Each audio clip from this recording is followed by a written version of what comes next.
জেএলপিটির ওয়েবসাইটে অ্যাকাউন্ট করার জন্য প্রথমে আপনাকে ব্রাউজার থেকে www.jlptbd.org ওয়েবসাইটে প্রবেশ করতে হবে। এরপর আপনাকে ক্রিয়েট অ্যাকাউন্ট বাটনে ক্লিক করতে হবে।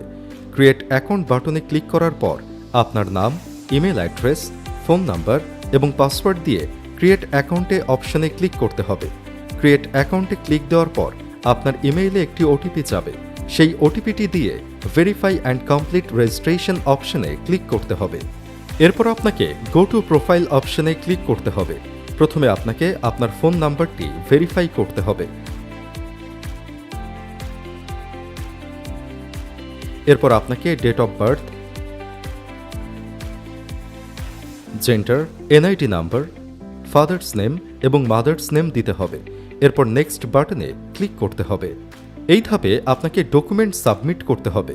এখানে আপনি আপনার এনআইডি কার্ড, আপনার ছবি এবং সিগনেচার আপলোড করবেন। প্রত্যেকটি ডকুমেন্টস জেপিজি আকারে আপলোড করতে হবে এবং 1 MBর নিচে। ডকুমেন্ট আপলোড করার জন্য প্রত্যেকটি অপশনে আপলোড অ্যান্ড ক্রপ অপশনে ক্লিক দিতে হবে। তারপর আপনার ডকুমেন্টটি সিলেক্ট করার পর এখান থেকে সাইজ অ্যাডজাস্ট করে অ্যাপ্লাই অ্যান্ড ক্রপ বাটনে ক্লিক করবেন।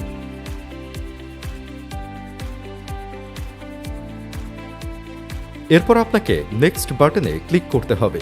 এখানে আপনাকে অ্যাড্রেস ফিল আপ করতে হবে।